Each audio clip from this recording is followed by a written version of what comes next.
going to keep it on the racing surface. I don't know that we'll see a pass here as they go. A deep dive on the brakes. Here comes the 680 to the inside. By 7 on the second. I can't believe what we just saw.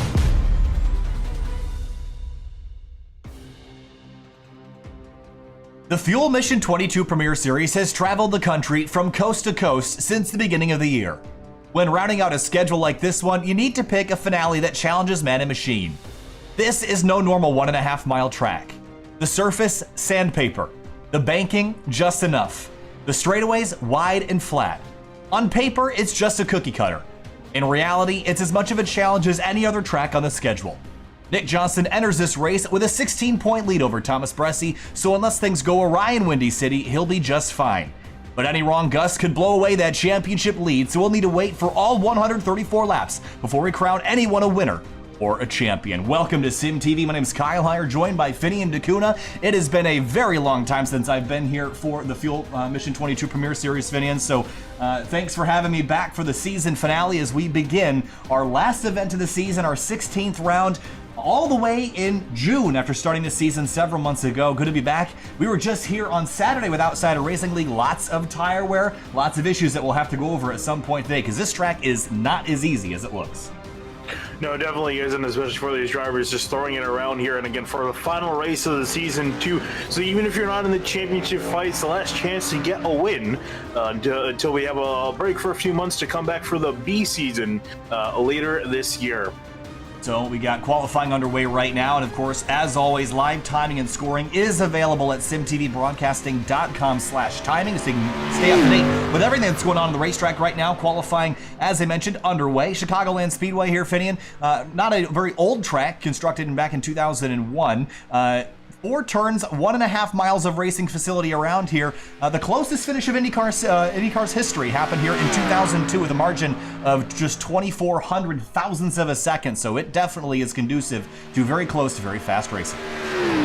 Absolutely. Well, to be able to see these guys race pretty close and pretty fast here tonight. In the Cup cars, you know, for some guys, it's a bit of a struggle around here to try to build up runs one another after the tires start to wear out. But for the Xfinity cars, that's definitely not a problem. You're definitely going to be a matter of just trying to manage those tires over the course of the run.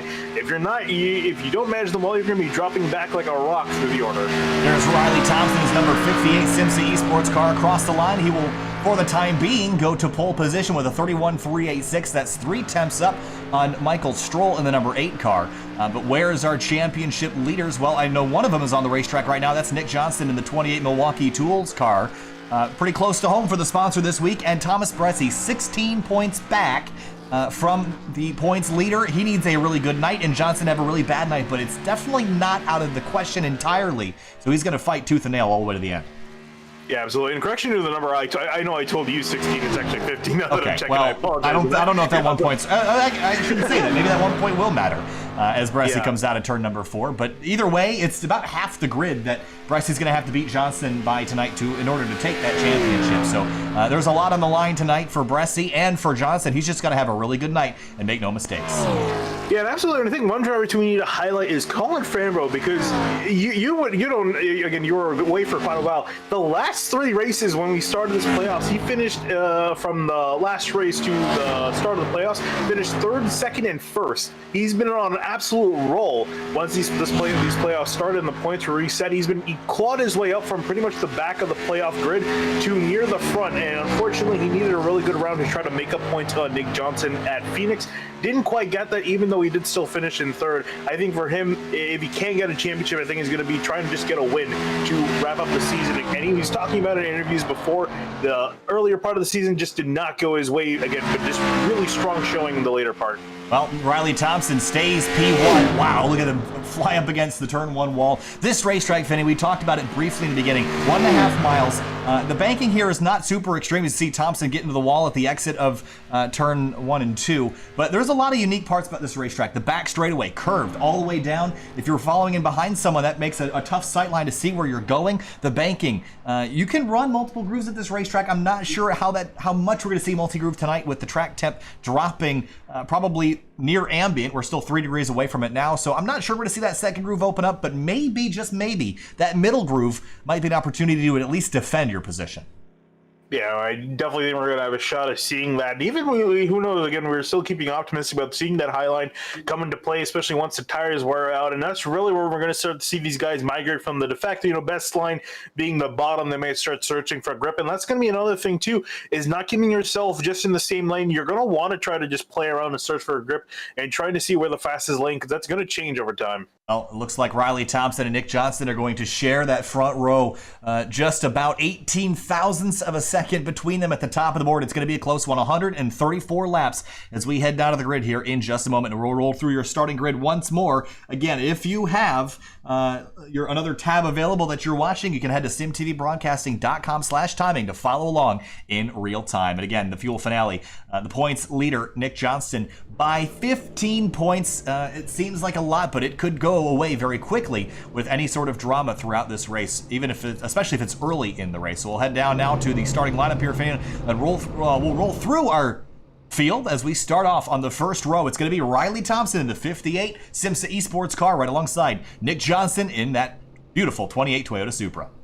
Back in third place, find Colin Fabro. Again, really strong showing in the last three races. Going to continue that with starting in third. Brian Chambliss next to him in fourth. Tyler Hensley starts fifth in the number 44 car. Michael Stroll starts in sixth in his number 8. Back in seventh, the man in second place in the points trying to chase down Johnston is Thomas Brusty in the 24 next to him. Travis McQuistion in the 93 in 8th. In row number 5, Hayden Pistorius in the 9 car in 9th, and Joel Holloway's number 66 rolls off in 10th. Tyler Dulger is going to be sitting back in 11th in the 88 machine. Next to him, Mitch Welker in the 76 lined up in 12th. In 13th place, Jeremy Miller in the number 23 car. He was just here on Saturday with ORL. And 39, Will Roberts starts 14th. Back in 15th, it's going to be Chad Simpson in the 46 machine. Next to him in 16th, it's going to be Casey Shue lined up in the 4 car. In 17th place, Christopher Matthews, number 92, alongside the Sim Motorsports number 50. Casey Licata starts 18th. Back in 19th, it's going to be Steve Herring in the 98 machine. Next to him, John Welko in the 62 in 20th. And the last couple of rolls rolling here. I think that Steve Herring is one of the only drivers with the Ford Mustang other than David Mott. There's only 2 of those in the field tonight, Vinny, and so the Ford's not well represented here. We'll see how they can do as we begin our 134 lap event at the front of the field. Again, we talked about it. Riley Thompson's number 58 as he begins the pace lap here. Talk about weather conditions briefly. We'll go over them one more time. You see the track temp continues to fall. Humidity about 57%, and Windy City's not so windy today, 2 miles an hour out of the north, so that will not be much of a factor. Where typically this racetrack does get pretty windy, especially with a headwind down the back straightaway or a tailwind on occasion, so that shouldn't be an issue this evening as we begin our pace lap. Onto the back straightaway, the curved back straightaway here, Finney. We talked about it. This was very inviting. We saw in Outsider Racing League a bunch of accidents down into turn 3 because drivers tried 3 or even 4 wide. Let's see if that is a storyline tonight. Let's take a look at our keys to the race. Tire wear. We know this track is abrasive. We'll see how long drivers can make the tires last, typically less than a fuel run. Groovy. Pick a groove and stick with it, Finney, because it's going to probably not change as much as we would like it to. But of course, there's always implications in the championship. Will Nick Johnson be able to walk out of this without any drama, or will there be drama towards the end of the race? Thanks to Mission 22 again for sponsoring the entire season of the Fuel Mission 22 Premier Series as the pace truck peels out of turn number 4, aims for the pit lane. Chicagoland Speedway, the Fuel Mission 22 Premier Series season finale on Sim TV. Thanks for joining us here tonight. Make sure you drop a like as we hit the green flag. Green flag flies racing at Chicago.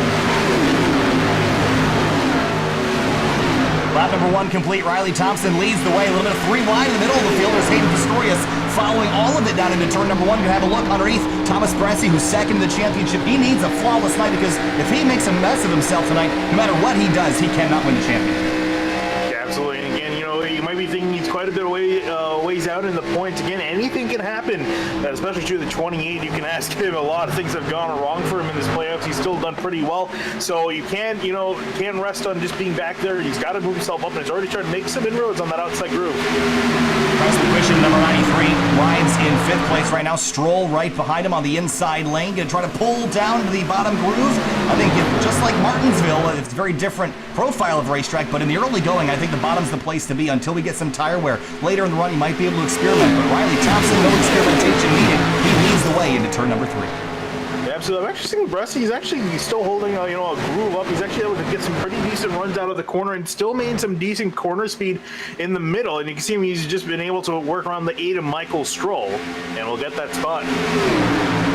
Well, down on the apron on the front straightaway. That is really a good place to make moves there, Finian. But the problem is you get back up on the racetrack, you run out of room pretty quickly, and it's going to lead to quite a mess going off into turn number 1. So be careful with returning to the racing surface after you dip below the yellow line, the white line, rather. Yeah, I think we're going to be seeing that used very cautiously for these drivers. It's not really a thing you can hit every single time. Definitely, especially later in the run, these cars don't have as much downforce as their cup counterparts. About half the field kind of dive on there, down there, trying to make up some time on the cars ahead. There in front of the 93 is the 25 of Brian Chambliss in the Lorenzo-sponsored car, and he started his night in 4th place. He's dropped 1 spot, fighting to grab it back from the 93, but McQuistion's got the preferred line right now, and Thomas Bressy up 1 spot. Needs a lot more than this because he needs to finish in front of that 28 by quite a few positions if he wants a chance at the championship. Yeah, the first thing to do is remember that there are going to be points at halfway, 10 for 1st and 1 for 10th. So he's going to want to at least try to get himself ahead of Johnston before they get to that marker. And so far, really good progress as he gets on by Brian Chambliss on the inside, going to take away that 5th spot. Mitch Walker's number 76 car started in 12th, up 1 spot to 11. I'm noticing a lot of drivers kind of hanging out in line right now, maybe trying to figure out how much tire wear they're dealing with, just discovering what their car is capable of. I'm not seeing a lot of experimentation right now.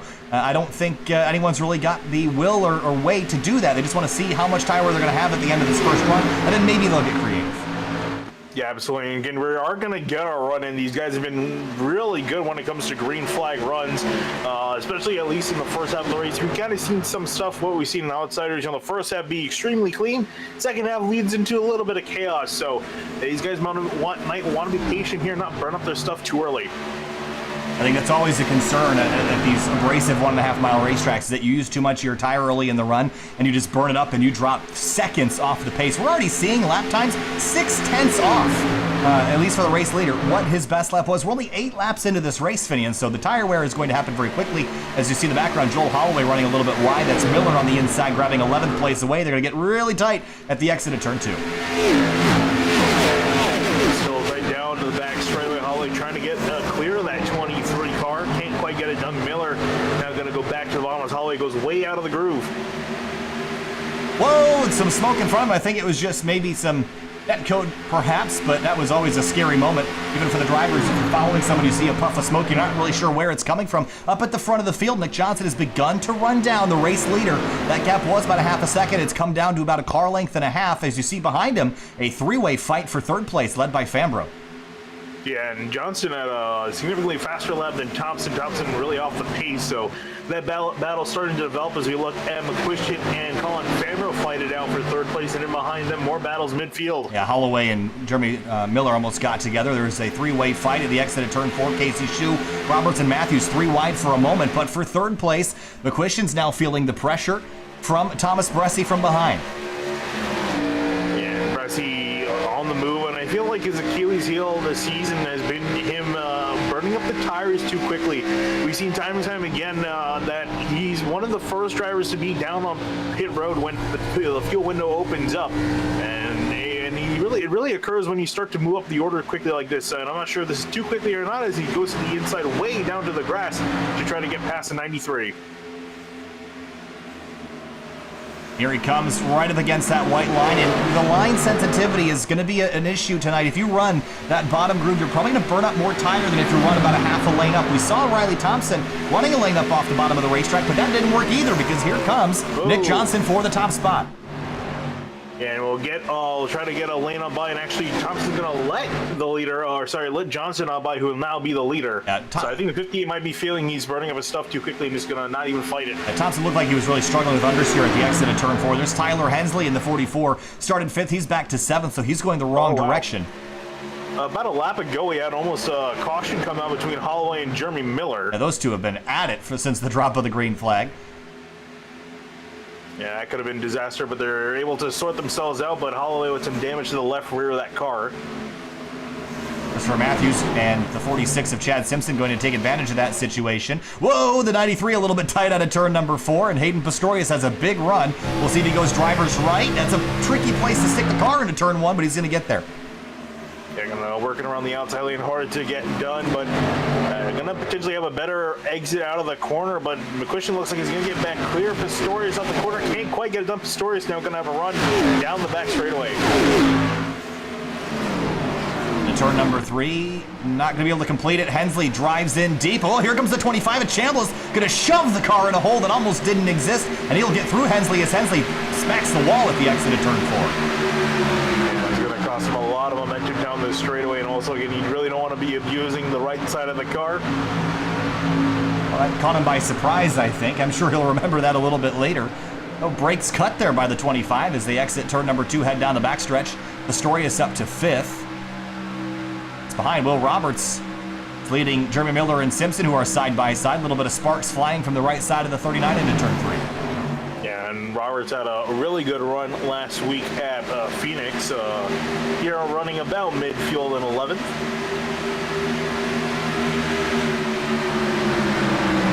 Up at the front, Nick Johnson beginning to stretch a lead, 0.4 of a second as it stands. Behind them, though, behind Pistorius, Travis McQuistion, big slip through the center of 2. It's going to stack up the 25 and the 8 car, both going to look to the inside down the backstretch. Yeah, and Stroll almost made it look 3 wide down the back straightaway. He's going to back off Chambliss, however, not going to back off to the inside of McQuistion. Trying to get that run off the corner, and the 93 starting to drift up a little wide off the corner. He's out of the gas, almost gets into the wall. Yeah, and I think we're going to see this throughout this whole day as you see Thomas Bressley go by Thompson for 3rd. Having a look at some of the corners here, Finian, I'm waiting for some rubber to develop. If you have a look here. Look.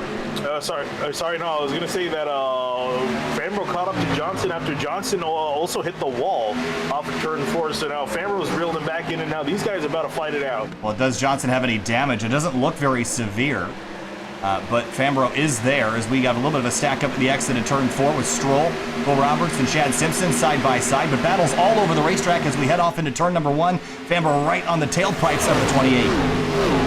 Yeah, I think now we're going to start to see, who's been saving their tires and who's now starting to, use the tires that they've been saving. And I think that's going to make the difference here. Fambro got a pretty decent run off the corner.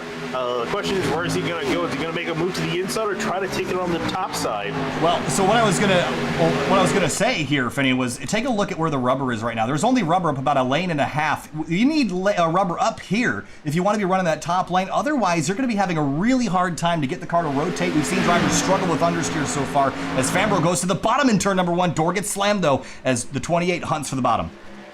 Yeah, I think was trying to scare Johnson out of the corner there, but Johnson going to run a little bit wide on exit. Nothing too crazy, though. And behind them, Thompson now starting to drop like a rock. I think definitely he's running his stuff in that 58 machine if he hadn't already. And now dropping back as Pistorius and Chambliss are now working their way on by. Yeah, Riley Thompson's dropped way off his best lap, more so than anybody else. He's really struggling. Just went out of the gate too hard, was the rabbit for everybody else to chase down, and now he's feeling it as we have McQuistion, Stroll, and Hensley all trading spots for 7th. But for the lead, I'm not sure Johnson's the quickest car on the racetrack right now. He's really struggling to build a gap again on Fambro. Yeah, so I'm curious if he might be taking his corners just a little bit more cautiously as he made contact with the wall already. Or if that's a factor, if he's just trying to back it on down and conserve his tires for the rest of this run. But Fambro definitely doesn't look like he's conserving his tires. He's trying to work his way past the 28. Looks like Johnson was just a hair quicker last time by, but with Fambro closing, we should see this delta go the other direction. Yes, by about 0.05 of a second, and Fambro's going to drop to the inside lane. He will go to the top spot, and looks like Johnson's going to let him have it. Not quite. Over under for Johnson trying to get a run on the straightaways. Got it. Trying to maybe have a look down the inside. Looks like no, he's going to just stick on by. I think he could have forced that issue there, but it's so early in the race I wouldn't really recommend that. There's Casey Laconis and David Mott Jr. passing each other for position. Laconis 18th to 14th. Mott from 21st to 13th. A good climb forward for that car as we go back to the front. Not sure we're totally done seeing these two battle it out yet. No, indeed not. Again, for Fambro, has not finished lower than third in the last 3 races. He's been on a really strong showing. And before then, the entire season, he only had 1 top 5. So he's done a phenomenal job. And again, this pace has come pretty much out of nowhere. He just stepped up his game by a lot. And looking at getting his 2nd win of the season if he can get it done today. I'm just looking at lap times here. We already saw in the Outsider Racing League Cup race here on Saturday night that when the tires got to the point where you're running about 33.9s to 34-second laps, that was basically the end of the tire life. And we've gone from running mid to high 31s to mid to high 33s. And I think we're almost to the point where you have to start considering hitting pit lane. Again, I think your tires are going to fail you a whole lot sooner than your fuel will.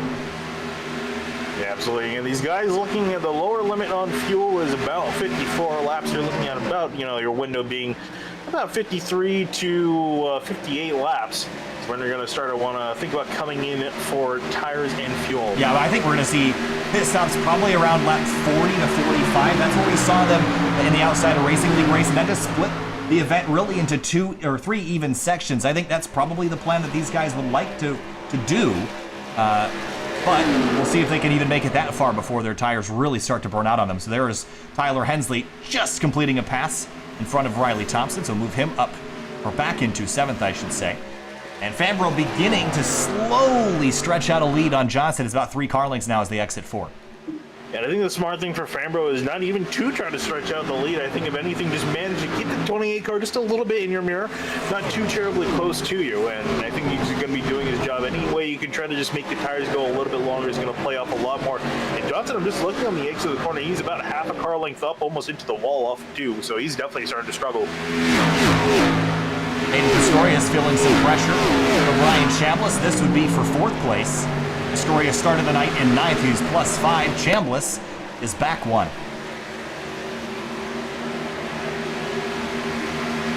Chambliss running in 5th, finished 5th last week at Phoenix, so he's been having some pretty good runs as of late, trying to size up the 9 of Pistorius into the corner.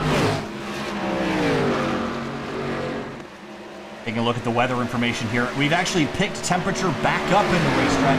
That tells me that we're putting some rubber down and it's starting to take some heat. So that might be a good thing for encouraging some multi-groove racing here, but it's going to have to come up another 5 to 10 degrees before that really becomes a major factor.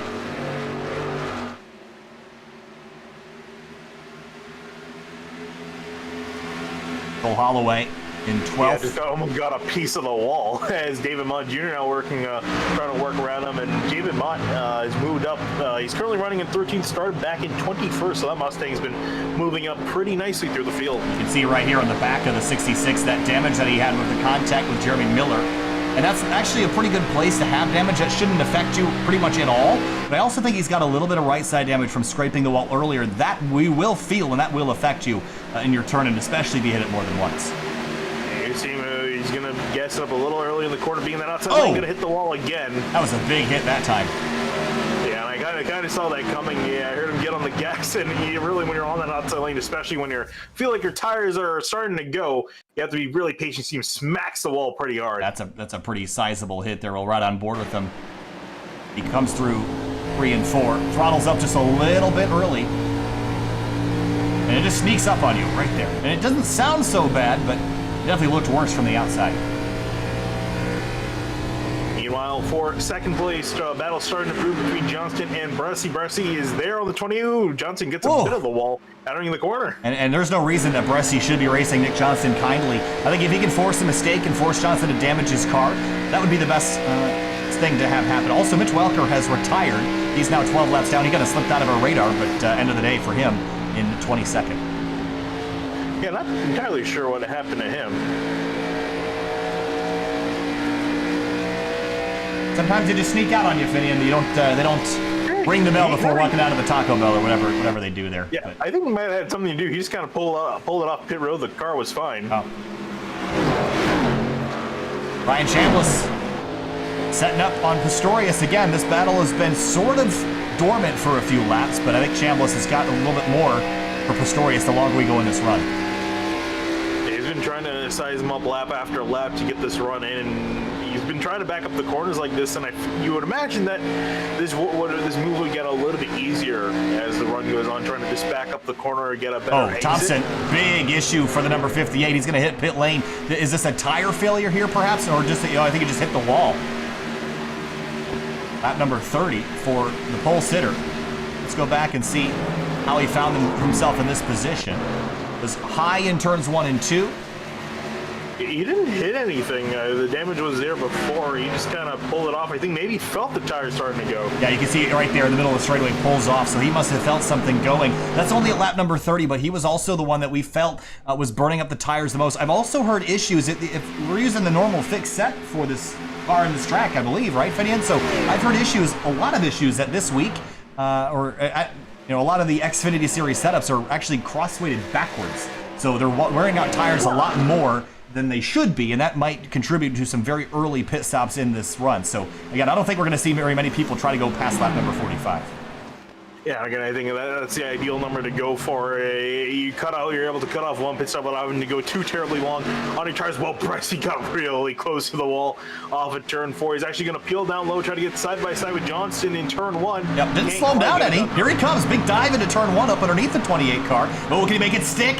Drifts up about 3 feet off the apex, but they're going to run side by side at the exit at turn 2. Our championship leaders, 15 points separated them coming into the night right now.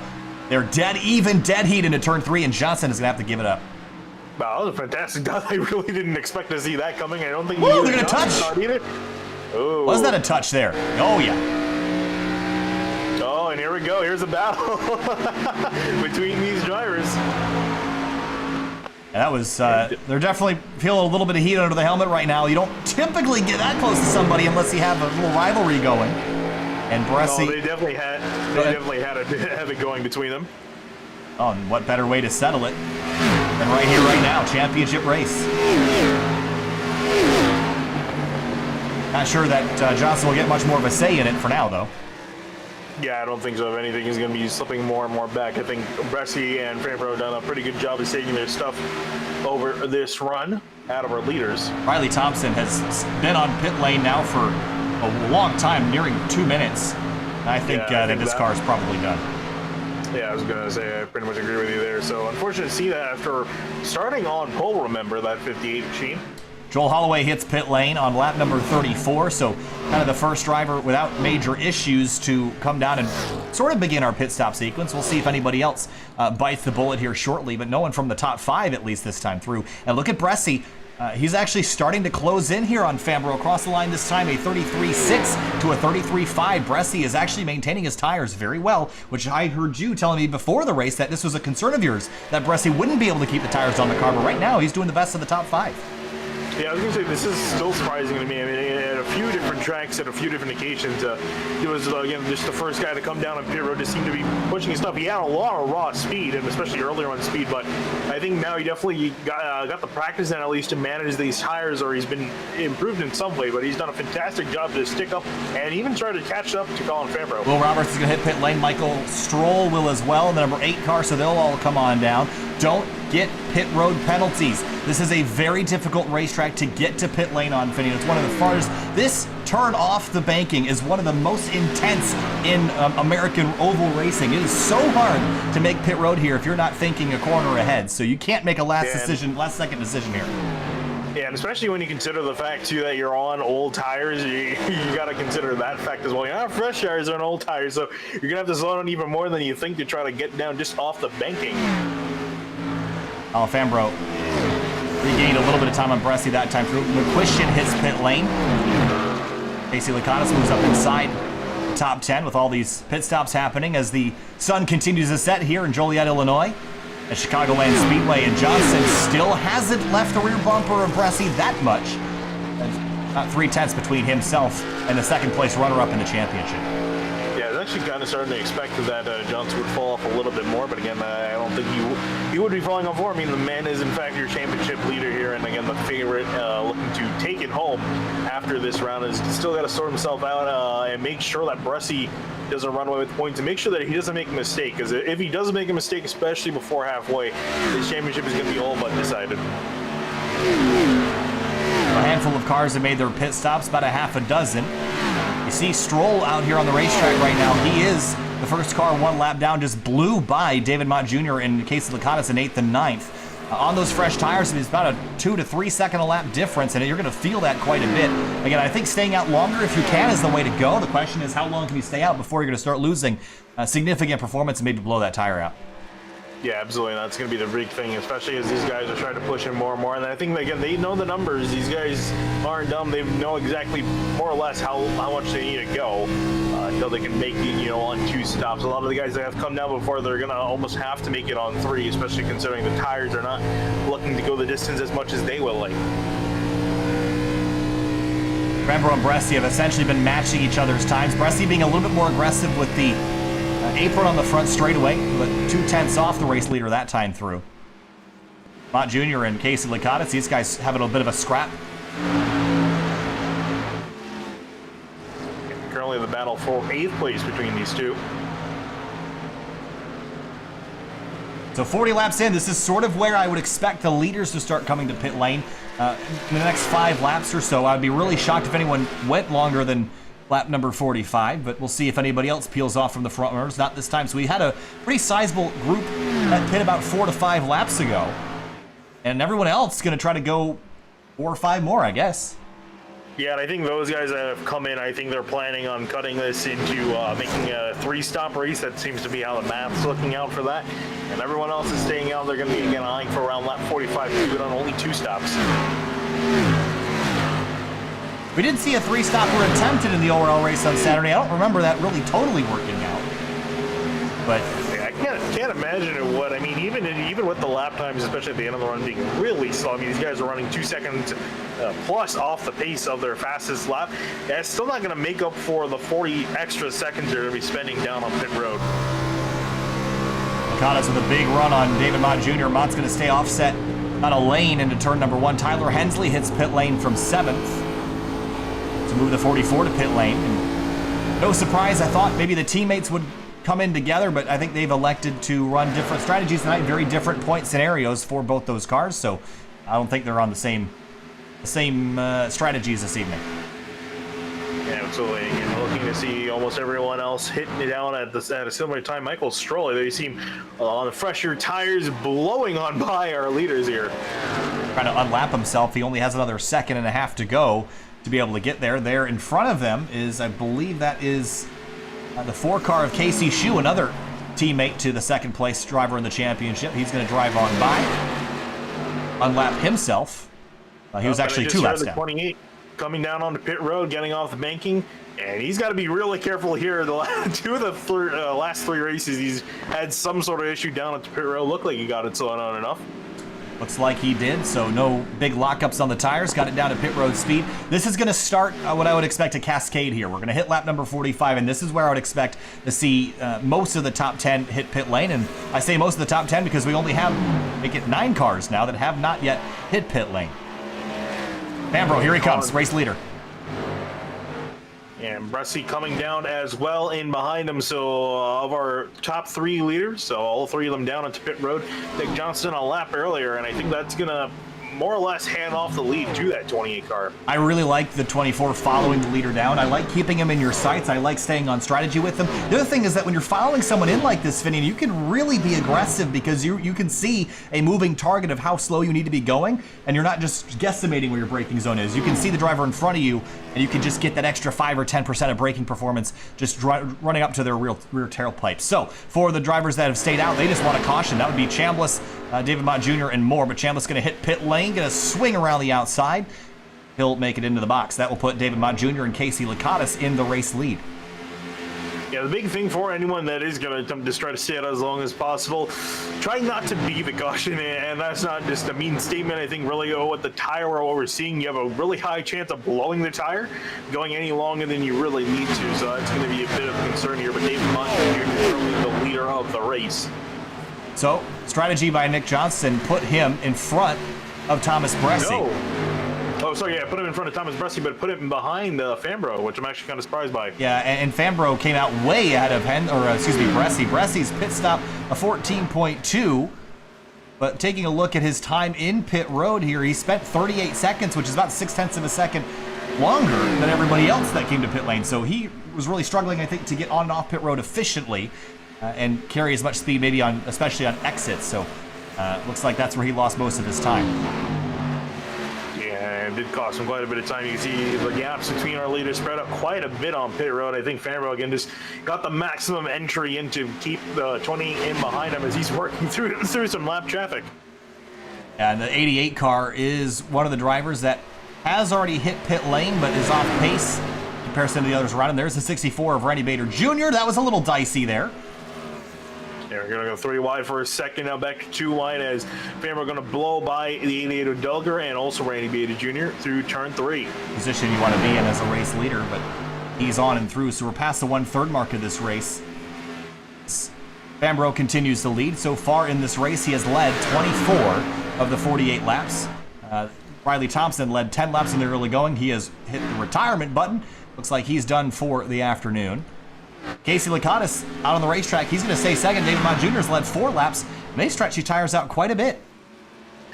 Yeah, I'm interested in seeing how this is going to play out for these guys. I mean, again, they're just kind of hoping that a caution comes out, but you're going to have to come down the next 5 laps and get really pushing the tires through their limits. And they're still going to have to make 2 stops as I just heard David Mott Jr. He's coming down on a pit road. So giving up on this strategy, they're going to be way behind now, but again, they can run longer. As Casey Lakatos stays out on the racetrack, he'll pick up a point for leading a lap. Grid Life and SimTV sponsored car. And the lights are on here. We took a look at the weather earlier. Track temp is sort of stabilized. It's actually right where it was when the green flag dropped. Everyone's got very spread out. As we take a look from top down, the racetrack is pretty much filled with cars on every aspect of it. So, and you can also see the rubbered-in line beginning to form in this kind of bottom-to-middle groove. Nothing up high still, so I still don't think the outside lane is a good place to find speed. Yeah, no, but you can only see the rubber has kind of started to drift further up from that inside line compared to where it was early in the race. You see Casey Lakatos come on down. And here comes Bressi to the tailpipes of the 20th Johnson. And this shouldn't be too difficult. Not a lap between the tires here, but it's in the 24's advantage. To chase him down onto the apron. We'll see if he looks left or right. He'll choose left.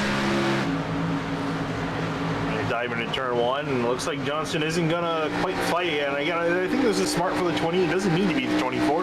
Just needs to finish right in behind him. Not even right in behind him. He can finish about a couple of spots down the order and still not be in very much danger of losing the championship lead. So I think he shouldn't fight this too hard. I do think he needs to pay a little bit of attention, though, because the farther you drift back, the more dangerous it is to be, especially if there's an incident there. So Johnson's got to keep his head focused. They're going to get by Will Roberts, who is 16 laps into a run. He was one of the early drivers to come down.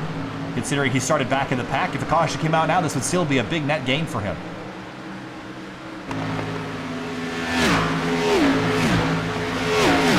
Fambro leads by 9/10 of a second, but Bressi has been running him down a little bit.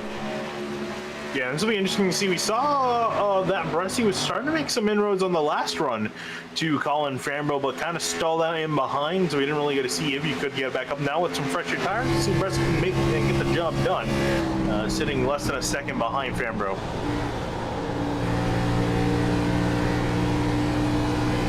And some traffic ahead is not going to help the 5-car situation. Last time by, it was advantage Bressi by 0.03 of a second, so it's not a huge amount that he's making up, but he is making up some. Yeah, and actually now Fambro getting by the 93 of McCushion. That is for position. McCushion came in 16 laps earlier, so McCushion will easily drop back to 3rd. Michael Stroll up the road is also not a lap car. He is running for position, but he's almost halfway through another run. Yeah, not just for position, is our leader still. And there he is right now coming into frame, the white car.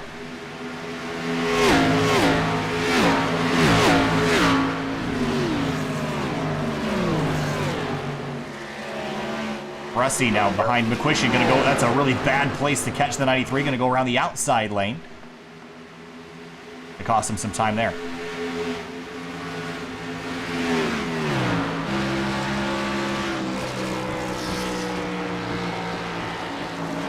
Johnson going to have to do very much the same. Again, for him, it's just a matter of just getting through at a decent pace. Doesn't he force the issue, goes around the outside on exit. I made that look really smooth, and McQuistion that was heads-up driving to know to leave the space to the 28 car on the back straightaway and not try to pull up in front of him. We've seen that be an issue quite a bit. Remember back to ORL at Kansas, that was a big problem, was pulling up in front of drivers on corner exit. As Colin Fambrough is going to go by Michael Stroll for the race lead, so 16-lap-old tire, make that 20-lap-old tire, so 10 laps older than what Fambrough's got on. And for Mr. Feelgood's on the 5 car, going to take him to the top spot.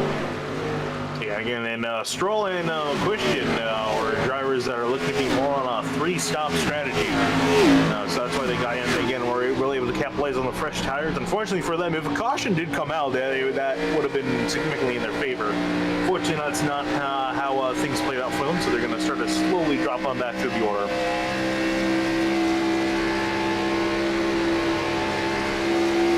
Taking a look at the lap times between the 24 and the 5. Bresci about a 10th and a half clear of Fambrough's time, a 32.4 to a 32.6. Bresci's advantage. We're going to keep an eye on this because I do think he's trending a little bit quicker than Fambrough at the moment.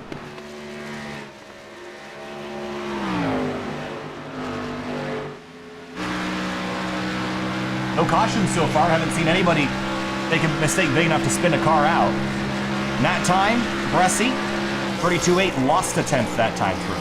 So it's just this constant back and forth, and it doesn't really even out until much later in the run.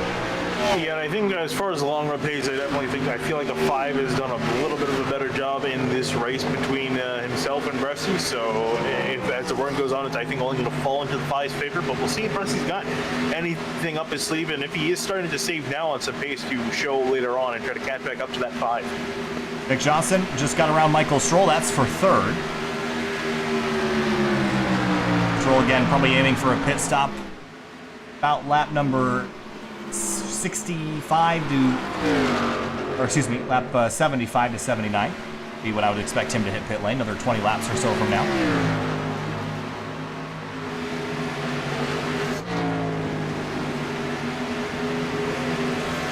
So in the season finale in the Fuel Mission 22 Premier Series, we've been to tracks all over the country, but we've seen a lot of them play out very naturally, I think. We've seen a lot of long green flag runs stretched throughout. So I think this season with these cars has taught us that, first of all, the Xfinity car is just a much better race car at the moment than a Cup car is. More power and less downforce, a lot more fun to watch. I think these races play out more naturally without the super chaotic restarts where there's 6 cars wide. I think that's been a good natural way for the season to finish out. No chaos or carnage. Just a long green flag run, and we might be able to go caution-free in this race. Yeah, again, 1v2, so these guys have done a phenomenal job. We were caution-free at Auto Club a few weeks ago, so these guys, again, have shown some real incredible respect, I gotta say, just with one another, giving each other room, and that's really when we see a lot of the cautions, happen is when guys just aren't really giving each other enough room into some corners, and that's where the mayhem plays out. These guys, complete opposite, they've done a fantastic job with it throughout the season. Sometimes it's gotten hairy, especially when guys really don't start to like each other later in the race, but other than that, again, just phenomenal job of racing this season, and looking forward to seeing how the next one plays out as well. Taking a look at our SimTV schedule here, we got some fun stuff coming up this week, including the return as we go back to Will Roberts and Chad Simpson fighting for 8th place, Casey Laconis and Joel Holloway for 11th. The return of the Redenzo Sports Car Challenge tomorrow night. There's a couple Redenzo cars sprinkled throughout the field here. Brian Chambliss in the 25, and the 64. Randy Bader Jr. running 17th. Running in 17th. And Randy Bader Jr., working for Redenzo, actually sent us a couple examples of the Redenzo XP. I actually took that on my trip to Grid Life Spring Kickoff at Gingerman Raceway, which is about an 11-hour drive from here. And that was such an impressive piece of mind to have. And Redenzo doesn't directly sponsor this series, but man, it's a cool piece of technology for sure. So we thank Randy and his commitment to that series. We actually head to Road America, the National Park of Speed, tomorrow night. Are we back to our 8:30 start time tomorrow, Finian? Hang on, let me I was going to ask you. I moved it to 8:05. Okay, so just about half an hour later than we used to be doing it. So 8:05 tomorrow night for our recombined field of TCR and GT4 machinery with the addition of the BMW M4 GT4 car. And then on Thursday, you can look forward to seeing a SimTV production on the SCCA's official YouTube channel. We've been doing the Hoosier SCCA Esports Super Tour for the last few months, and I do the production over there, and Larry McLeod and Greg Ginsberg do the commentary. Then Friday, we'll be back with the DC Region SCCA. Where are they headed off to this week? They're at Sonoma. No, we were just at Sonoma. Yes. It was at Heading to Silverstone yes this weekend. Then Saturday, Outsider Racing League, they will continue from Daytona International Speedway, and then Sunday, second Weekend Warriors Spec Racer Ford from Interlagos. Really interesting stuff. A mix of road and oval the next couple days. Tyler Hensley, I'm pretty sure it's pit lane. Some damage on that side of the car. I wonder if he's gotten that recently. he's had a little bit. It seems like he's gotten more damage to that car on the right side. Trying to see if he had anything occur to him in the last few laps that got that worse. Certainly not helping. As we go back to Michael Stroll, this is for fourth place. He's got Hayden Pistorius tracking him down. Yeah, this is going to be interesting to see how this plays out between these drivers. As Pistorius again with some pretty quick tires, but now we're starting to get to the point, and we've seen this on a lot of occasions. Once you start getting late into the run, the tires kind of start to plateau and even out in speed. I still think Pistorius has got some fresher tire to work with on Stroll, but it's not going to be as easy as it was for guys like Fanro, Bressy, and Johnson, who just blew on by earlier. Well, Bressy had a huge head of steam coming up to the race leader and then kind of burned it off. He's actually starting to fall into the clutches now of Nick Johnson in third. So all the pace that Bressy had in the beginning, he saved his tires a lot better in that first run. Really struggling now as we get into the late 60s in the lap counter here. Yeah, and Fanro's done a fantastic job keeping the car, the speed, in the low 33s while Bressy's drifted up into the mid 33s and has started been losing a tenth or so a lap. And I think this is kind of what we're talking about, him just burning up a little bit too early. And now Johnson's starting to catch back up to him at a pretty significant rate. Joel Holloway hits pit lane, and Michael Stroll getting passed by Pistorius. That's for fourth. Yeah, we just also ticked by halfway through the race for these drivers. So for Colin Fanro, we'll get some more bonus points to him. Again, at this point, we really needed these drivers, especially Fanro, Bressy, needed Johnson to fall way down the order and not get those bonus points. So even though they're going to get more, it's still only going to make the gap just a little bit smaller. So Bressy and Johnson kind of re-engaging in their battle, and Johnson has been running down that 24 car.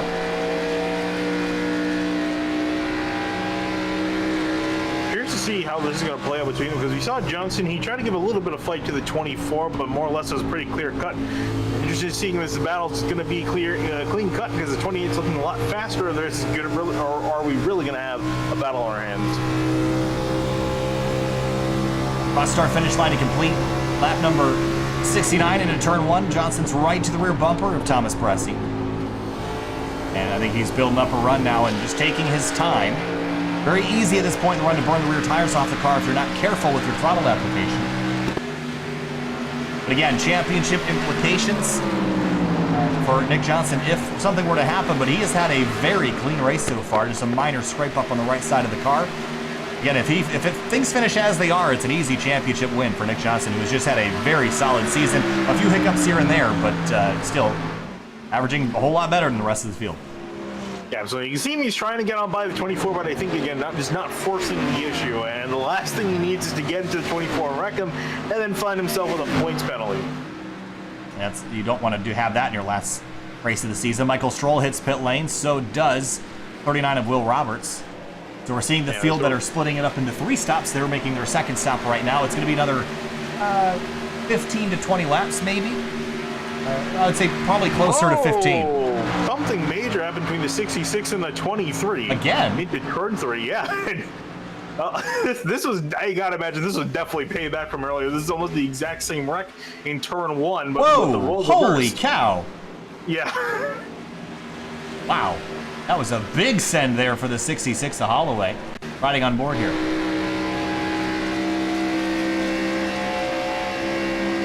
These two have not been happy with each other. He just drove in there. Good job by the 23 not to lose control of the car there, because that was not as sideways as I think you want to be. Yeah, absolutely. I'm like amazed they didn't completely wreck, but got really close to it. Still no cautions, and actually didn't really damage the 23 all that much. I think the 66 sort of got the worst end of that, which is typically how that goes. Bressi and Johnson now 3.1 behind Fambro. Now, how much does Johnson feel the need to win this race? He doesn't need to do it, but is he going to force the issue to get up and have a chance with Fambro? I think he wants to as he gets really close to the bumper of the 24 as they enter through the tri-oval. Now into turn one. It's going to be tough because Fambro again has been putting up some really solid opposition in these last few weeks and is almost faster on a week-to-week basis now than Johnston. So it's going to be tough to try to track him on down. But first things first, he needs to get by Thomas Bressi. By the look. Oh, they're going to touch. They touch into turn three. A little bit of a rub there from the 28 to the 24. And I think any friendliness that they had going tonight is probably going to go away very quickly as Johnson used a little bit of force to get by the 24. But Bresci's got to stay cool here. There's more things he needs to focus on than getting back in this 28. However, if he has any... Oh, here we go. Is he going to lean on him? Not quite. It doesn't look like he's just going to ride the bumper. I was going to say, if there's any reason for him to retaliate, really wouldn't be a bad time to do it. Here's why. The end of the season. So any penalty that you're going to get might carry over, might not. You might as well take the chance. Also... no, there's not really a good reason. Might not be a good idea. I'm gonna shut up. If he does wreck Johnson, I think if anything, it's just gonna give the championship over to Fambro. Which I'm sure Fambro would be okay with, and he sees these guys in the relative screen having a little scrap. I'm sure he's having a grand old time watching from the mirror. Yeah, and again, this really solid season so far. Has got one win, and that was all the way back at, I'm trying to remember where that was, all the way back at Charlotte. So trying to make that win number 2 here, and is again looking really solid here in as we enter the later part of this race. Steve Herring on and off pit lane in the number 98 car, the lap number 77. For the race leaders, at least the drivers up towards the front. Look at the stint here for the 5 car. He's been out for 32 laps here. We saw most of the field come in at lap 45 on the first run, so that means another 10 to 15 laps, I think, for the 5.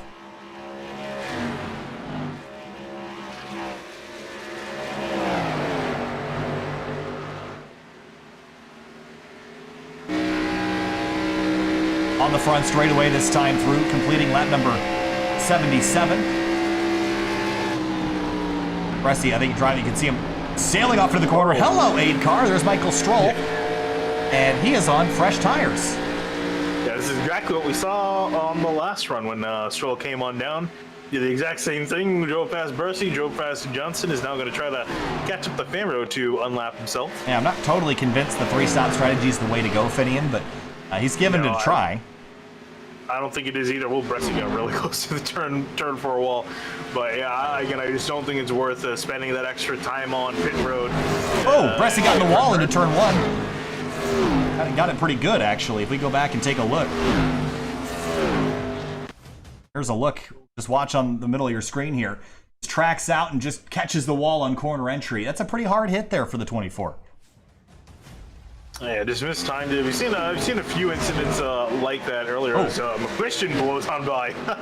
Almost looked like Bressi was off pace there for a moment, but I think it's just because the 93 is on fresher tires. Lap time that time through was off pace 33.9. That was a 3/10 loss to the race leader. Just look how much more mid-corner speed that McChristian has to the guys he's around. Rockets around them. Yeah, so of the drivers on the 3-stop strategy, I think Stroll is still the driver out in front. That scenario. He's also one of the drivers on the freshest tires at the moment. Steve Herring is a full 2 laps down, but he is only 3 lap old tires on that car. We have had a handful of retirements: Tyler Dulger, John Wilco, Casey Shue, Tyler Hensley, Riley Thompson, and Mitch Welker. All of which were attributed to some sort of right side damage, with the exception of Mitch Welker. And Christopher Matthews finds himself 2 laps down. And this is the driver, this is a peculiar one for me, Finian. Remember when he's first joined, we first saw him, I believe, was it back at Hardline or was it ORL that we first saw him? He was really fast, but it seems like in this race, at the very least, he's been struggling today. I think his first race we ever saw was actually at Chicago. I can actually find that out for you right here. I need to find him, do a little bit of research. I'm fairly certain the first race we ever saw him at was at Chicago, and he ran really well there, so I'm not exactly sure what's going on tonight. It was either Chicago or Kansas. Go back to the battle for second place as Bresci now falling into the hands of Jeremy Miller, who was a lap down.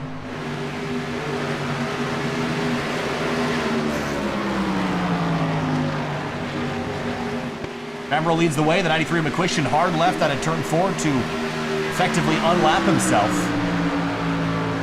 Pulls up almost in front of the 5 car. That got a little bit dicey into turn 1, but they're going to sort it out and settle it. Yeah, this is always a weird thing for the leaders ever since we got the new tire model. Just having guys a lap down on fresh tires is absolutely rocketing on by you, and it gets pretty hairy at sometimes. About 5 to 7 laps away from our second and presumably final pit stop for the top 5 drivers. The driver that's kind of snuck in here that we haven't talked a whole lot about is Casey Lakatos. David Mott Jr., 7th and 8th tonight in those cars, and they're both having solid evenings. Yeah, Lakatos has been running pretty well tonight inside the top 10 pretty solidly, so see if he can continue that. Maybe still move up some more spots. He's got Chad Simpson just up the road from him, and AC gave him in behind. Lakatos running in 8th. Out front, Colin Fambro, who started in 3rd, took the lead away earlier in the race and now has led 53 laps as he comes across the start-finish line and looks to be the dominant car of the afternoon. The track temps fall. Fambro's just gotten faster, and nobody running lap times on par with this 5 car, so he continues to stretch his lead, now 4.6 seconds over second place Nick Johnson.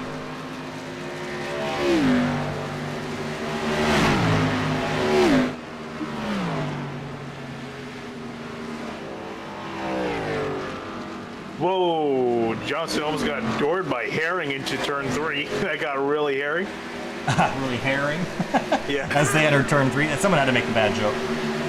Johnson's going to cross back over. I think there's a little bit of lack of appreciation there from the 28 to the 98, but Herring back on through. He's 2 laps down. Yeah, again, that's the last thing that Johnson needs is a lap car running into him, ruining his car. So we've had no caution so far. We've been caution-free since the drop of the green flag. Fambro is on 41 lap old tires, expecting pit stop here within the next 5. There is a broad range of strategy going on. There is a driver out there on 43 lap old tires. That'd be Randy Bader Jr. There's a driver out there with 14 lap old tires. That's Travis McQuistion. And a whole lot of people somewhere in between. Yeah, it's really interesting to see. I am curious with the pecking order when we get to the finish, which is really where you're only going to see these strategies kind of play out. Where some of these guys on running the 3-tire strategy, where they're going to end up. I don't think they're going to win the race, but they might finish up pretty solidly. I think you just said the 3-tire strategy, which I don't recommend to anybody. 3-stop strategy. Yeah, the 3-tire strategy. When they brought tire limits in, they meant you could take sets of tires, not individual tires. I still remember you can't do that anymore with the I know, tires. you used to be able to take one right tire. It's so stupid. Just change the right front every time and you're good.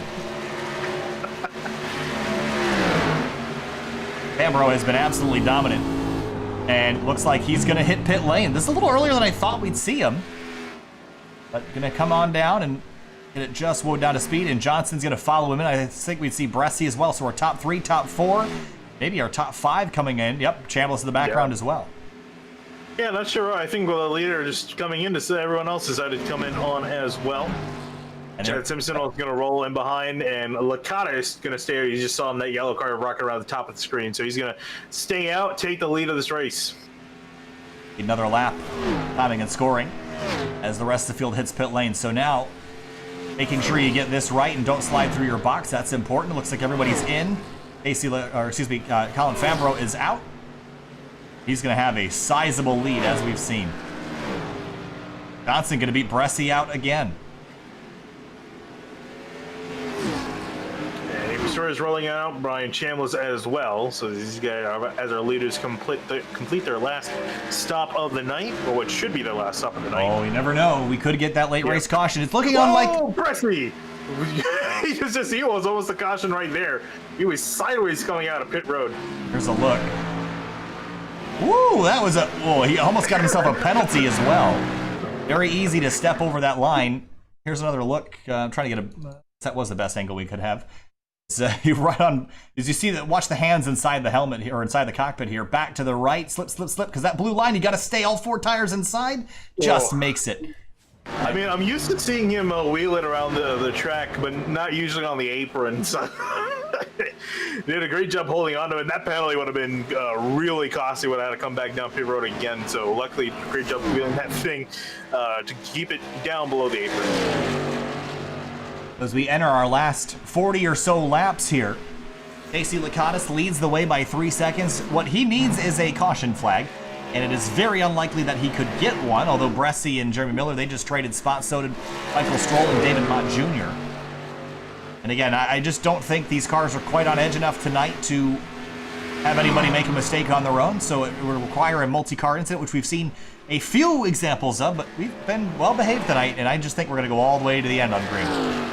Yeah, especially considering how spread out a lot of these drivers are at the moment. It's really only going to, I think we can definitely see an incident between some of the guys still on older tires and some of the guys on newer tires when they start to meet back, leading to some chaos. But again, green the entire night so far.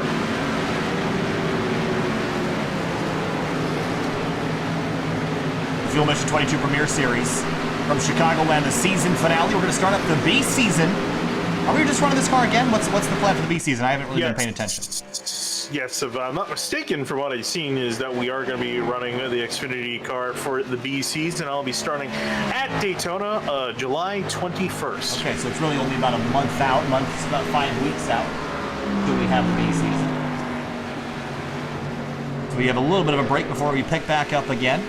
Lots of things happen on the Sim TV, although it's the rain that we've had on YouTube is going to start dwindling a little bit as we approach the fall, with Finian sort of stepping away more to a part-time role, and myself trying to ease the load that I have on myself. So we're going to, there's going to be a couple groups that eventually will not be returning, and some of the newer groups especially are going to get the axe, the ones that we just signed up for a season or two. Unfortunately, they're going to have to go as we sort of trim down to a more manageable level.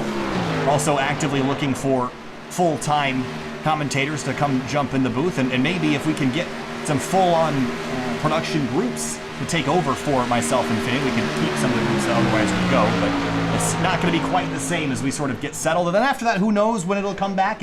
I don't think we're ever going to go away completely, but I think the days of 7 days of streaming all the time every day is going to sort of go away in the next 6 or 7 months or so, and it's probably about time. I think it burnt out on a couple different things, so a little bit of time to recharge as we kind of seek for our careers at the end of college here. But it's been a good run so far as we look to kind of minimize the affected groups as we see Casey Lakatos hit pit lane. But all great things are going to have to come to an end at some point. And this isn't an end, it's just sort of an intermission, perhaps, I guess is the way to say that.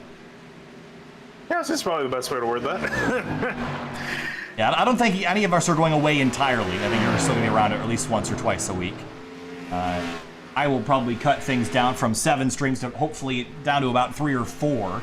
That would be a lot more manageable. But the problem is that you have 3 or 4 groups that you absolutely cannot cut because they've been around with us forever.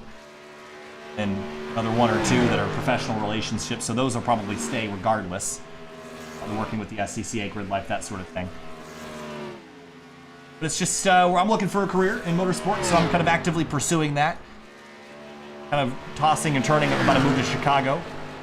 Finian's going back to school for a little bit in the fall, so there's not enough time in the world to do all this at the level that we've been doing it for the past 2 years. Yeah, absolutely. And been unfortunate, as you're saying, it's been unfortunate that it's starting to come to, again, don't want to really say the word end, but it's starting to dwindle down. But I think for the most part, we had a really good run. Yeah, and again, I think what we built is pretty solid. I think I still want to do it. It's not that I don't want to do it. It's just that I think we have to start. We took on more than what was ever going to be sustainable over a long term. I think 3 to 4 a week it's probably sustainable at a level of quality that I think is good. I think we kind of fell into the trap a little bit of just doing too much and saying yes to too many people, and the quality sort of suffered. And just too much stuff to do in life. So that's an Adam Jabay quote, correctly. But there's just too much stuff to do. And the thing is, everybody wants, which has been awesome, that everybody wants SimTV. But I think at the end of the day, two-person team, you can't do everybody. Yeah. And back to the race for Colin Farrell, just got by Michael Stroll in the 8, so he'll retake the lead and looking to stretch out his lead. In fact, it's actually 7 seconds between himself and Johnston, so I'm not sure how he managed to pull that off, but they came in all at the same time, and just I think either just driving or just on pit road entry and exit, just capitalized and brought the gap out. So should we stay green, this 5 car looking really strong. Taking a look, his time on pit lane, 37.8. Back to second place, or actually fourth place, Johnston, 37.9, so a hair slower. Bressy, 37.8, so he was sort of on pace. Hayden Pistorius, a 39.1, so he lost a bunch of time on that sequence.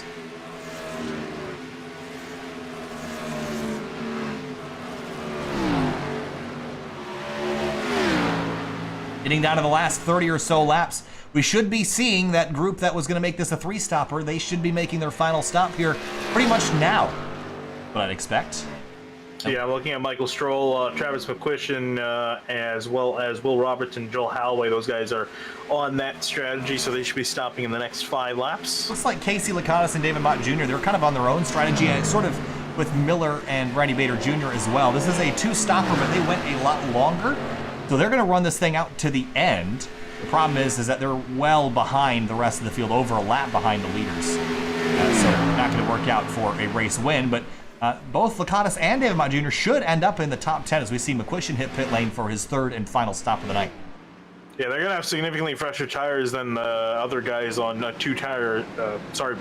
2-stop strategy. So they should be really only be able to go up the order from here as we see McQuistion pull into a stall. Got us up inside the top 10 now. But for Fambro, it's been smooth sailing all day. Again, he's led over 60 laps, which will solidify him easily as the driver with most laps led.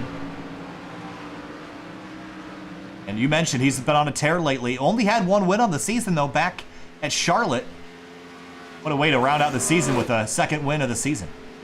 Yeah, and again, his 2nd win, he's gonna, if he does end up winning this race, he'll have won the last 2 of the 4 races. And I think if we were asking in an interview, he definitely would have said he would have loved to have been doing this earlier in the season. It just didn't look to be his year at all. Again, only 1 top 5 before the playoffs started, and then every single finish in the playoffs of the 4 races we've had, all looking to be inside the top 5. And it's sort of unfortunate just because the momentum sort of gets killed with the 5-week break until the second B season. So even if you build up all this momentum, it's unless you're actively driving this car, you know, you're going to not be quite as sharp when you come back and buy. McQuistion and Stroll battling. These guys just came into pit lane. Their final stop of the night. Yeah, for McQuistion, sitting in 9th, so he's not looking too terrible as far as, you know, the strategy is concerned, looking to pick up a few spots. He's just going to be rocketing down towards David Mudd Jr., Lakatos, and then Simpson and Chambliss up ahead. Not really surprised to see this, though, but I guess you can sort of see, as we have a look at the line, the rubber extends almost all the way to the top of the 2nd groove, but nothing in the 3rd and 4th groove up there. We just have not seen this kind of be a high lane racetrack at all tonight. It's sort of the middle now is the quick line to be. Again, in the real world, this would be a high groove racetrack, especially this late in the run, but again, things have not quite worked out. This new tire model doesn't seem to take to the multi-groove quite as well as it used to. No, it doesn't. Definitely has some kinks to be worked out of, but overall, still think it's an improvement to the old one, sure. at least on for the stock cars. I don't want to say all cars are created equal with the improvements. All cars are created equal. That's not true. You don't buy Mopar.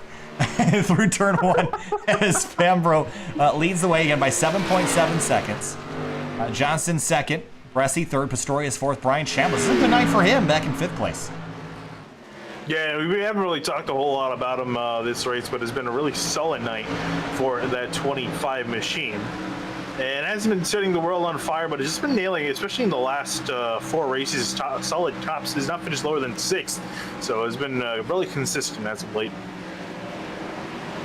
And Simpson right behind him, that is the Spark VR sponsored car. They are basically a virtual reality arcade based out of Connecticut. You can go there and use virtual reality headsets. You don't have to invest in the hardware, you just invest in your fun.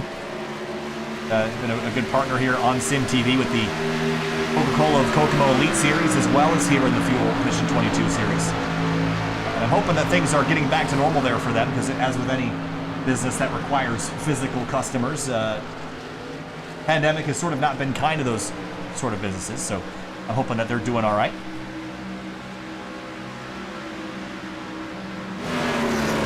There is the Renenzo car. That is the 64 Brady Bader Jr. He drives on by. He is still 2 laps down.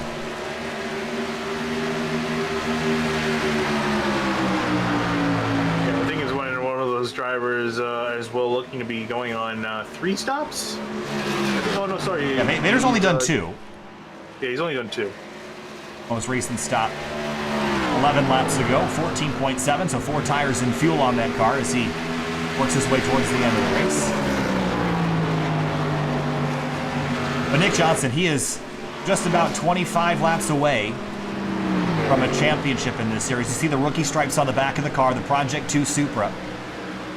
Came into the season without a lot of experience in this league, but has shown with some downsides this season. He's had some issues here and there, but he has shown that he can consistently go out, lead races, and win them.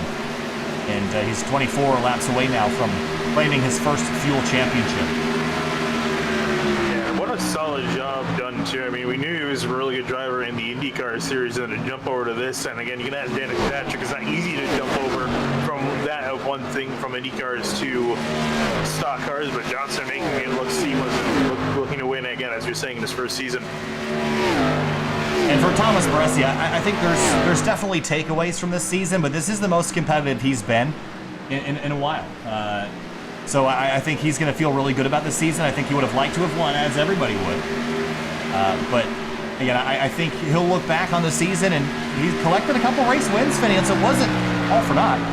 It seemed like the last couple seasons it was just impossible for him to find victory lane. At least he's got that monkey off his back. Yeah, the next monkey, I think, is to win on an oval. I think that was the biggest thing he's been a little bit disappointed with, the fact he's the only one on the road courses and not the ovals. And had the season been only road courses, I think he would have been elated and would have been walking away with the championship in hand. But unfortunately, he's just not. Well, he's been really good on the ovals, don't get me wrong. He's the reason he's second in points. It just hasn't been good enough, especially in comparison to Nick Johnson. Well, that's the frustration, I think, is that he's noticed improvement on the ovals, and then you get beat on a regular basis by somebody else. You feel like you've come up a couple levels, and then someone steps one step above you, and that's a frustrating thing for a driver. But I think Bressy's handled the pressure well, and I think the championships will come. I think I would really be looking forward to the B season at the end of the summer here and see really how Bressy can take the momentum that he built in this season and carry it over to another.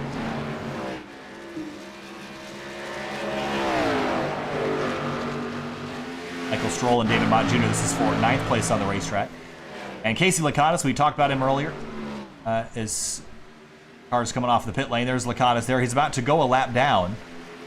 He actually might be pulling away. Might have just unlapped himself. Yeah, well, he's pulling away from the leader. However, McQuistion in behind, you see the red and black car, he's catching him for position. And McQuistion, notably, the highest of the drivers that made 3 stops. So this sort of worked out. I don't think this was the winning strategy. I think it was a good top 10 strategy if you had the pace to do it. I just wonder where McQuistion would have been had he done the 2-stopper. I mean, he's exactly where he started. It might finish 1 spot better, so maybe at the end of the day, this was kind of what the 93 needed to do. Yeah, I think it really depends, how you are as a driver. I think for some of the drivers that felt they're not as good at saving the tire wear, it's easier just to come and make that extra stop and then just run like hell and make up the time on the racetrack. You see McQuistion dive down low on the cottage. This shouldn't be too terribly big of a battle, again, with significant difference in tire life as he works his way on by. A little bit of damage to the rear of the 50 car. I'm not exactly sure where he got that from, but he's gotten pile driven somewhere tonight. Yeah, I'm not sure who it was. I thought I didn't know you were pointing that out. I couldn't really see it from Discord, so I thought you were just circling the Asus logo. Asus. Not sponsored. Please sponsor. Please. We've been so close. We've been indirectly sponsored by them. And it was so close. I got to advertise them and reap none of the benefits. I'm kidding. Please sponsor me. As we come to the final 17 or so laps of this race, Fambro now has an 8.1 second gap. You're saying, oh, why? Looking back at third place, we might see an exchange for position as Hayden Pistorius is catching up to Thomas Bressi. Yeah, he's got a big run coming, and I'm not really sure if this is going to make a huge difference to Bressi, whether he finishes third or fourth. Because a win is what he needed, and then Johnson to have a bad day. But Pistorius has been stalking this 24 car, and from ninth to third, that would be a phenomenal day for that car. Yeah, absolutely, and it's got, I would say, more pace on the 24 at the moment. Ooh, he's clipped the apron a little bit, he's going to run up the track. Still going to carry a pretty decent amount of speed on corner exit. Yeah, John Wilco there in the 62 going to let these guys on by. Lap down.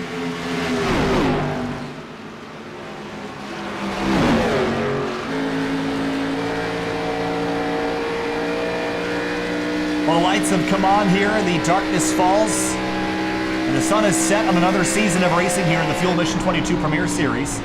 A drastic change from the past when we ran with the Cup Series cars a couple seasons ago, then the transition to the B car, the B platform. And this has been arguably a really good step in a really good direction. There's been some good battles throughout the season, some long green flag runs, but I think a lot of drivers have just preferred it for the drivability. You can actually make a difference in this car, and you don't have to first burn the tires off it and be at the mercy of the car. You have a little bit of control, especially in the throttle, and that's led to some really interesting races. Yeah, and I think also, too, I think this car, we were kind of talking about it earlier, with the restarts, as hectic as they are on the Cup car, I think the way this car is set up, at least to come cleaner races, because you don't see the restarts being as crazy, and all those guys kind of sort themselves out a little bit in a more orderly fashion than it would be in the Cup car. And it's led to you really being able to see, let the drivers decide the race. They don't end up taking out in some wreck. They're able to, sit down, try to get their head down, and put in some solid laps over the course of a race. And again, not a single caution this race so far. Hayden Pistorius has a look at Thomas Bressi off into turn 3. He's being pretty patient with this. I'm sort of surprised. I think this late in the race he'd try to force things a little bit more, but I don't think the differential in speed is that great. It's only been a couple tenths here, a couple tenths there. Yeah, and again, we always say catching's one thing, passing is another. He's been getting some decent runs off the corner, but nowhere to really go. He's been trying to dive bomb into the corner, but you kind of only want to do that as a last resort here, not as the first time you get to the back bumper. Down the backstretch, Pistorius rides behind Thomas Bressi and putting some pressure on, maybe going to force Bressi to make a mistake and make his job easier.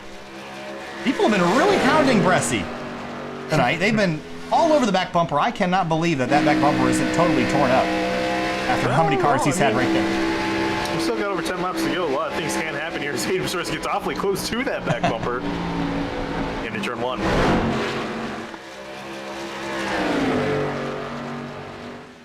And big story of the day, I think, was the pole sitter, Riley Thompson, being out so early. As you see Pistorius have a look to the inside, going to try to dive up underneath.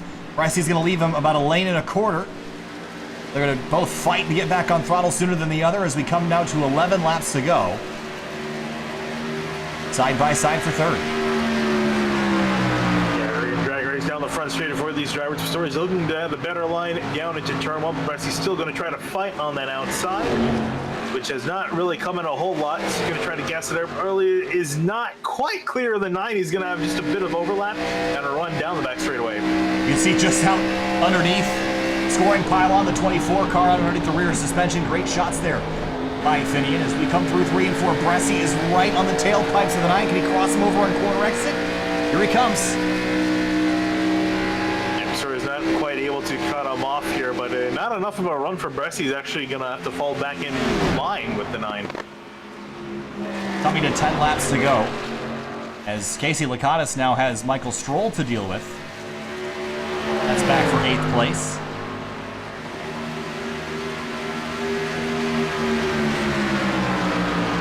Again, if I played this strategy again, Stroll's on 3 stops, Lakatos is on 2. If I was going to play the strategy, I do want to be the one on offense at the end of the race.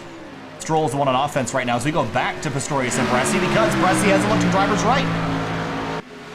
Yeah, interesting. I would have thought he would have been trying to look back on the inside here again with the older tires. He's going to try to pinch that 9 down on the apex, but does not have the drivability in that 9. Pistorius able to gas it up on exit. Well, we might be able to see that outside maintained a little bit better into turn 3, but Pistorius probably going to drive off in there. So does the 24 to keep some overlap here. Slips up the racetrack, pressing gases back up to try to keep the nose in there. Not enough. Yeah, again, not enough. Again, the tires started to fade, pretty much faded on that 24 in comparison to Pistorius, and Pistorius able to clear. We'll see if he's going to be able to hold it on this time. I think he will. He should be for now. Yeah, I think he's got it at this point. 10 laps to go, make it 9 for the race leader. He has put essentially a quarter of a lap on the entire field. So there's Fambro across the line now. Where's Nick Johnston? There he comes, second car in your frame. That's what 9.1 seconds looks like. Bresci almost gets the turn 4 wall. And look who's behind. Ryan Chambliss, creeping into the picture, a couple tenths quicker. Maybe he's got something for those 3rd and 4th place cars. Yeah, potentially. He actually ran a little bit slower than them, so I think he's got hope that they might get together if Bresci really starts to fall off the pace in the closing stages of this race. Lacatus has fallen to Michael Stroll, so move Lacatus back to 9th. In fact, Lacatus is actually about to go a lap down as Fambro's in behind him.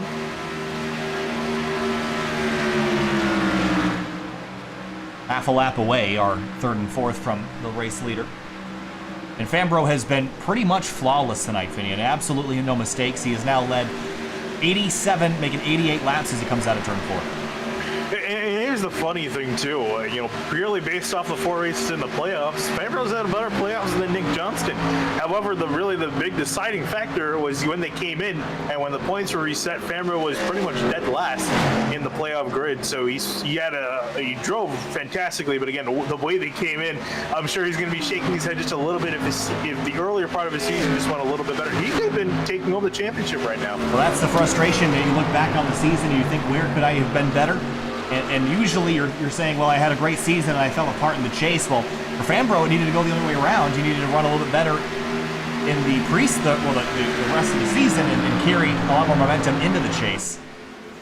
So the fuel finals, not quite what Fambro needed because he just needed some more points atop the scoring pylon at the beginning of it all. So lap traffic to deal with, but shouldn't be an issue. He's got such a big lead. He can really just afford to kind of coast around here and take his time. Yeah, and also another driver who can also start to afford to take his time is right in behind him, the 28 Nick Johnston, looking in about 5 or 4 laps time when they get back across the stripe. He's looking to take home the championship here, and will be the 4th different champion out of the 4 seasons run of the Fuel Mission 22 Premier Series.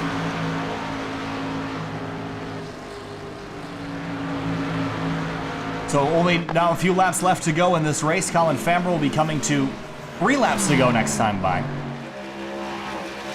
About 4.5 miles for the number 5 car, the GoPro machine. Given the Action Cam sponsorship he's got, you'd think that there would have been more action for Fambro this race, but it's been pretty quiet for him. He's just got up front and led. Yeah, he did a lot of the heavy lifting early in the race, and pretty much once he got past Nick Johnston, I don't think we've seen him, other than grid flag pit stops, I don't think we've seen him lose the lead since.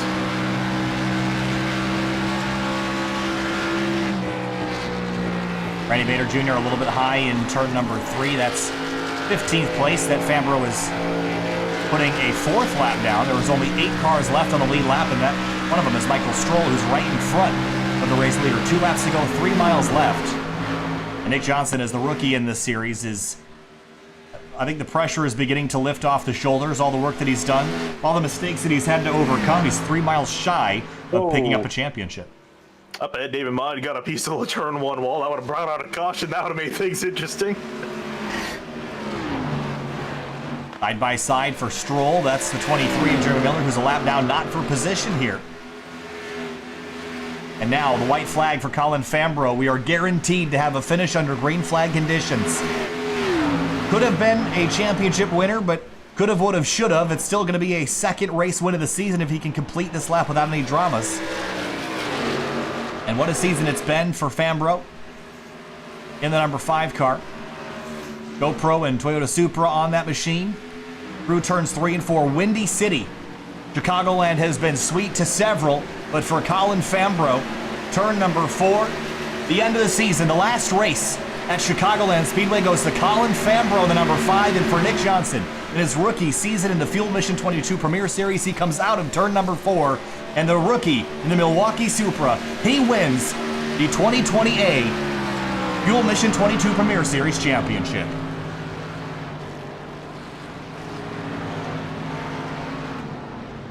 And for 4th place, Thomas Bresci, he will come home a runner-up, and that has got to be a disappointment. But also, you look back on a season like that, and you can't say that that wasn't a good one. Yeah, absolutely. Though I think after finishing the runner-up spot twice, 2 seasons in a row, I'm sure that he's going to be looking to change his fortunes for next season. Fambro comes to do burnouts on the front straightaway, and Nick Johnson's already there. Celebration, elation for the 2020 season champion. There's the 5 car as well. Both celebrating dual burnouts on the front straightaway.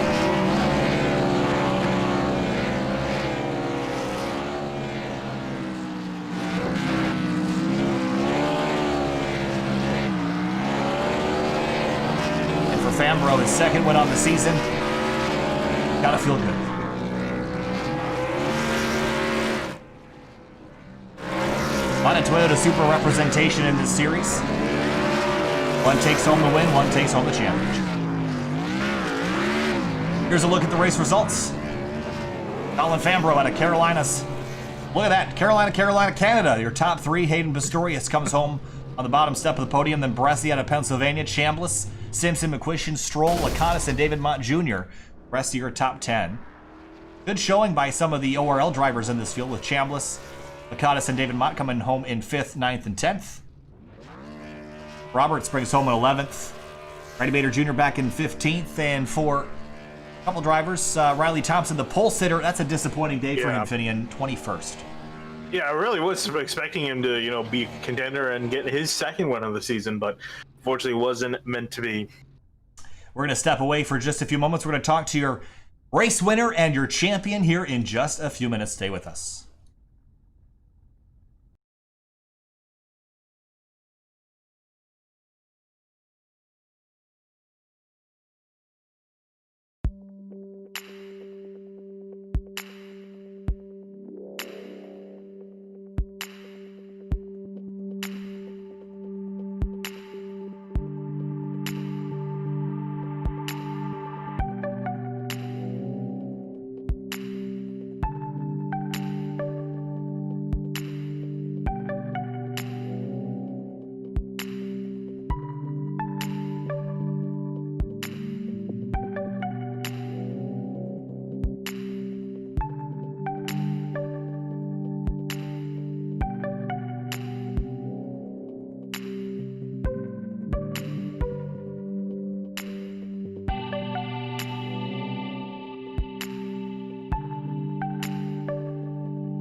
Welcome back live to Sin TV in the Fuel Mission 22 Premier Series season finale.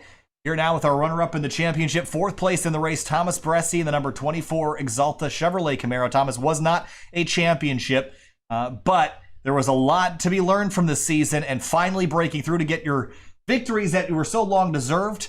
Still an oval waiting for you, but I think there's a lot to be taken from this season. Positive feelings coming out of this one, or a feeling of just missing out? Not really good feelings. It was kind of a pretty crap season across the board, if I'm being honest. It just, you know how it is with fixed setups, and sometimes, they kind of suit you, sometimes they don't, and I haven't exactly meshed well with some of the setups recently, so it's been hard. I know that there's a bunch of setups, including the Chicagoland setup, as it turns out, that are getting changed tomorrow, and apparently they're a lot better. But yeah, just I don't know.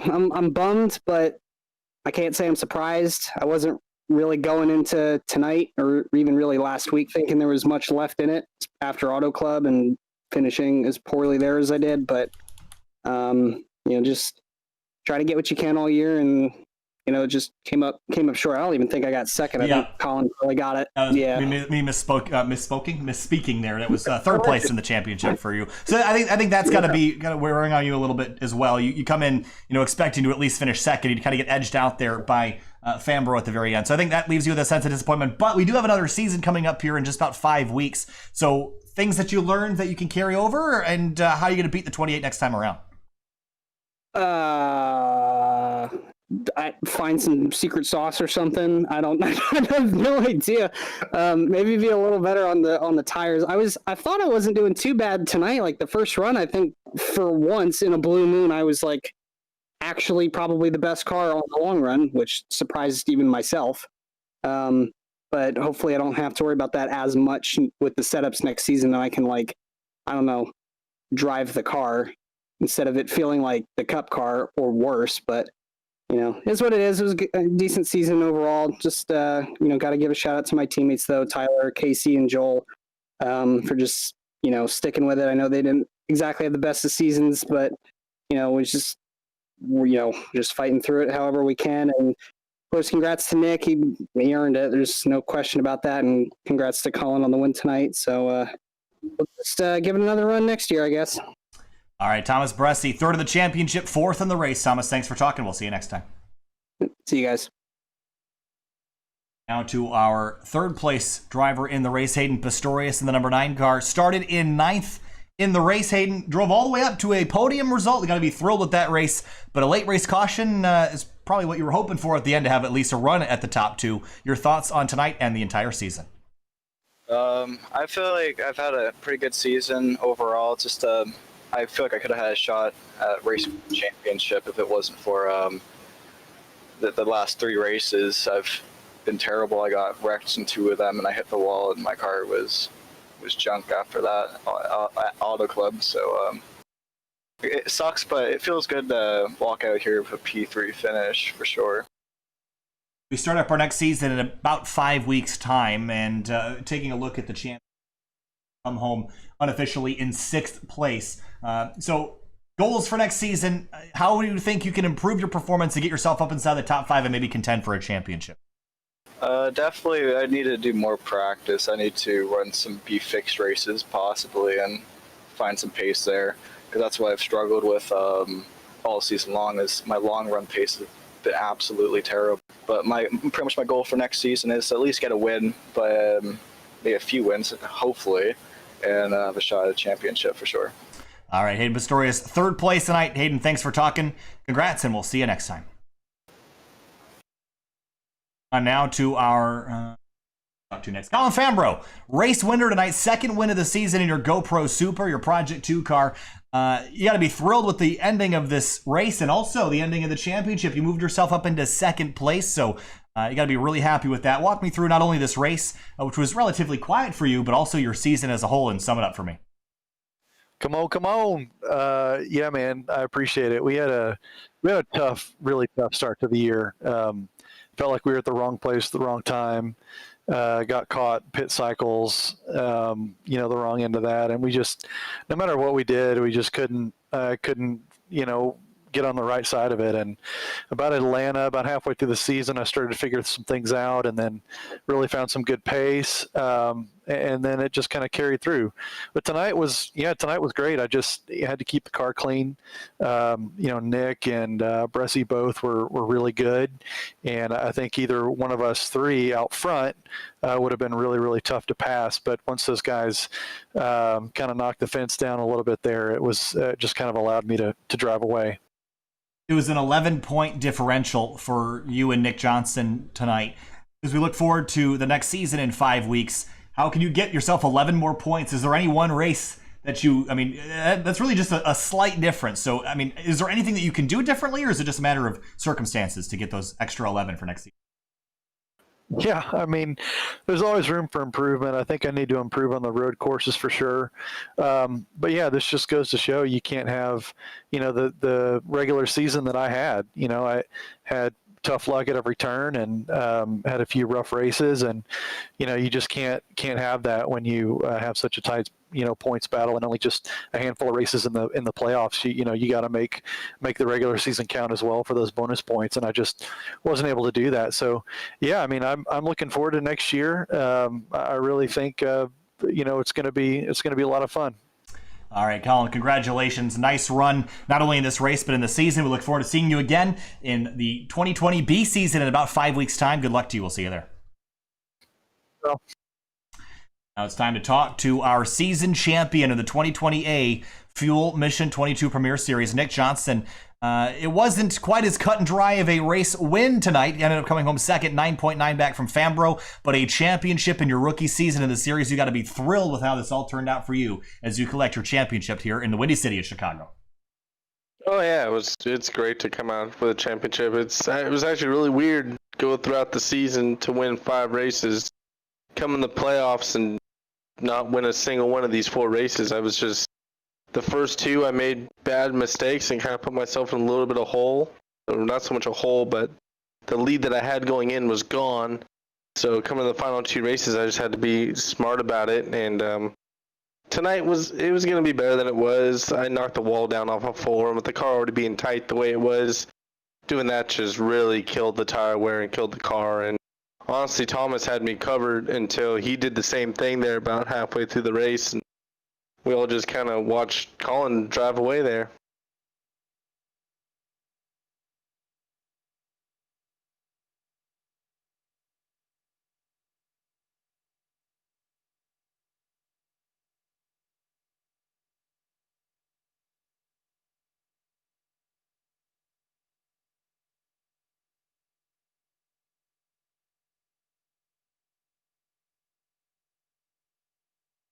I think really, for me, it's just limiting the mistakes. I've had too many mistakes the last 4 races, and really I'm lucky that others have had either bigger mistakes or just haven't had the pace here in some of these tracks towards the end of the season. So really, I think I just need to limit my mistakes, and I know I can finish up front week in, week out. Colin's had the pace all year, to be honest with you, and he just, early on in the season, for one reason or another, who's to say, but he just was not getting the finishes that he deserved.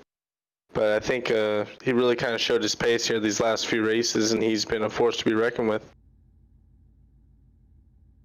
Ship here, and we look forward to seeing you again in 2020B. Thanks so much for talking to us, and congratulations on a solid season. A win in the championship by 11 points, but we'll see you again in a couple months here, and we'll see if you can do it all over again. Yeah, thank you very much, Kyle. Glad to have you back. Thank you, Finian, for the whole season. You guys at SimTV do a great job. Thanks to Fuel putting on this league. I mean, I think we went another race without, I think that's like 4 or 5 races without a caution we've had this season. So that's great to see. We had a good group of drivers, and it'll be a lot of fun come next season. Also, shout out to Josh, DJ, anyone watching out there, and Liam Sheen. See ya. All right, Nick, thanks so much. We'll see you later. And with that, Finian, we're going to round out the 2020 A Fuel Mission 22 Premier Series. And we want to extend a huge thank you once again to Don Runkle Jr. for setting up the sponsorship here again. Mission 22, a group that helps aid in the mission against veteran suicide, not directly contributing to this. Of course, there are many more important places to have their money, including helping people in need, but Don Runkle Jr. set aside his own cash in the name of Mission 22 to bring awareness to the cause. And of course, you can find a link to donate in the description. This is a very good time to do that because of everything going on in the world. So thanks again to Don Runkle Jr. Thanks again to Fuel for having us, Finian. And thanks to you for handling all this as I was off away doing Grid Life most of the season. I should be back in a more full-time capacity for the 2020 B season starting in July. But thanks, Finian, for doing this for me as we look down at the beautiful burnouts on the apron on the front straightaway. And this concludes another season of Fuel Mission 22 Premier Series action. Finian, your thoughts on the season as we head to a very short off season where we pick back up in July? Yeah, absolutely just fantastic racing. Obviously being here for pretty much, if I'm not mistaken, pretty much every single race of the season. These guys have done a phenomenal job, especially when, as Nick was talking about, we've had several races this season that have gone green flag to flag, really getting to see the strategy of these drivers play out, as well as just their overall pace and getting to see the ebb and flow of a race that you typically don't see with a lot of cautions in hand. But again, just solid driving, and really looking forward to see how next season's going to play out if we do get some more competitive drivers to mix it up at the front of the field. That's going to do it for us tonight. Thanks so much for watching. And we'll be live tomorrow at 8 o'clock Eastern for the penultimate round of the 2020 Rodenzo Sports Car Challenge. GT4, TCR, all racing at the National Park of Speed in Elkhart Lake, Wisconsin at Road America. I'll be joined in the booth by professional racing driver and IMSA competitor Tom O'Gorman. We finish off our last normal round of the season before a Enduro at Daytona coming up to end out the season. Thanks so much for watching. We'll see you again tomorrow night at 8 p.m. for Rodenzo Sports Car Challenge. See you later.